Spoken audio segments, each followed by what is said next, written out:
The resurrection of Jesus is a pivotal event in history. It's at the very heart of the Christian faith. But was it truly a historical event, or merely a fabricated legend? This is a question that has resonated through centuries, sparking debates and prompting countless individuals to grapple with its profound implications. If Jesus truly rose from the dead, it validates his claims of being the Son of God. It changes everything. The Gospels' historical accounts of Jesus' life, death, and resurrection offer compelling evidence that points to the reality of the resurrection. They describe an empty tomb discovered by Jesus' followers, a detail corroborated by both believers and skeptics of the time. These accounts also highlight the appearances of Jesus to his disciples and others after his crucifixion, appearances that left them astonished and convinced of his resurrection. The resurrection is not just a theological concept, it is a historical claim that can be investigated. The evidence, though ancient, is surprisingly robust. And it points to one conclusion: the resurrection of Jesus was not a legend, but a real event that changed the course of history. The claim of Jesus' resurrection is either the greatest miracle or the cruelest hoax in history. It's a claim worth examining carefully and thoughtfully. The evidence is there for those willing to look for it, and what you discover might just change everything. The story of the resurrection begins with an empty tomb. All four Gospels describe the discovery of Jesus' empty burial place by his followers, a detail corroborated by early non-Christian sources as well. This empty tomb stands as a silent but powerful testament to the reality of the resurrection. It's a piece of evidence that demands an explanation. The Gospel of John tells us that Mary Magdalene, a devoted follower of Jesus, went to the tomb early on the first day of the week and found the stone rolled away. She ran to tell Peter and John, who rushed to the tomb and confirmed that it was empty. The linen cloths that had wrapped Jesus' body were lying there, but the body itself was gone.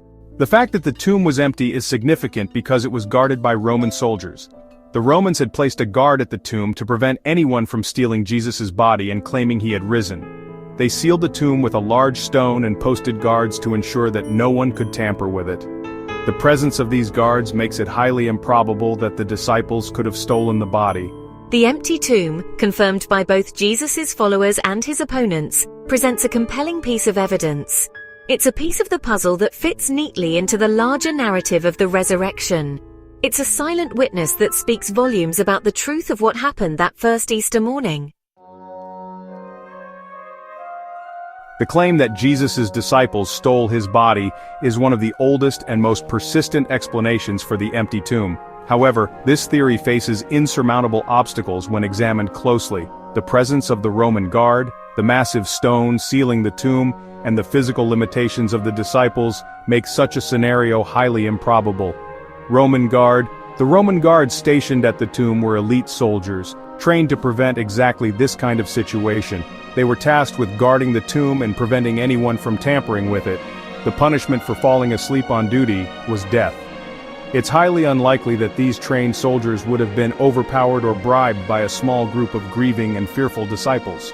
The stone that sealed the tomb was also a significant obstacle. It was massive, requiring multiple men to move it. Even if the disciples had somehow managed to overpower the guards, it's difficult to imagine how they could have moved the stone quietly and without attracting attention. Furthermore, the disciples were not a band of hardened criminals. They were ordinary men, fishermen and tax collectors, who had been devastated by Jesus' crucifixion. They were in hiding, fearful for their own lives. It's simply not credible that they would have had the motivation, the means, or the opportunity to steal Jesus' body.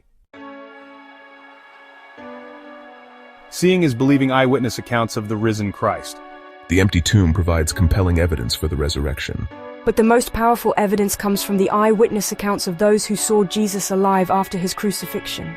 The Gospels and the Apostle Paul's writings mention multiple appearances of Jesus to individuals and groups, including his disciples, Mary Magdalene, his brother James, and over 500 people at once. The Apostle Paul, initially a skeptic who persecuted Christians, had a life-changing encounter with the risen Christ. This experience transformed him from a persecutor to a passionate follower who dedicated his life to spreading the message of Jesus. Paul's conversion is significant because it demonstrates the transformative power of encountering the risen Christ.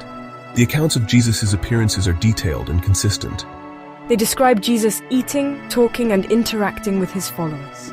He showed them the wounds in his hands and feet, physical proof of his crucifixion. These appearances were not hallucinations or visions. They were real encounters with the living, resurrected Jesus. The fact that over 500 people saw Jesus alive at the same time makes it difficult to dismiss these accounts as mere wishful thinking or mass hysteria. These were not gullible people easily swayed by illusions. They were ordinary men and women who had seen Jesus crucified and were convinced of his death. Yet their doubt and grief were transformed into joy and certainty when they encountered the risen Christ. The implications of the resurrection are profound. If Jesus truly conquered death, it validates his claims of being the Son of God and offers hope and new life to all who believe in him. The resurrection is not merely a historical event, it's a transformative truth that can change our lives today. The resurrection offers hope in the face of death. It assures us that death is not the end, but a transition to a new life with God. This hope is not based on wishful thinking, but on the historical reality of Jesus' victory over death. The resurrection also gives us power to live a new life. Just as Christ was raised from the dead, we too can experience a spiritual resurrection. We can be set free from the power of sin and death and live a life of purpose and meaning.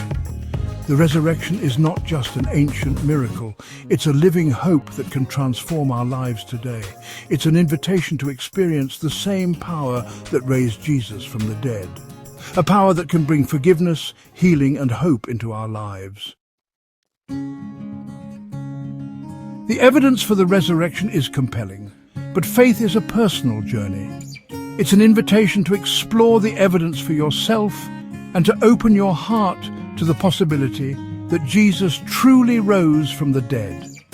This journey might begin with questioning, doubting, and seeking answers, but it's a journey worth taking. Start by reading the gospel accounts of the resurrection. Ask yourself, what if this is true? What if Jesus really did conquer death? How would that change my life? Talk to people who believe in the resurrection. Ask them about their faith and how it has impacted their lives. Don't be afraid to ask tough questions. Faith is not about blind belief, it's about seeking truth. And the truth about the resurrection can set you free. The resurrection is not just a story, it's an invitation to a relationship with the risen Christ, a relationship that can bring hope, healing, and purpose to your life. Take that step of faith. Explore the evidence and discover the life-changing truth of the resurrection for yourself.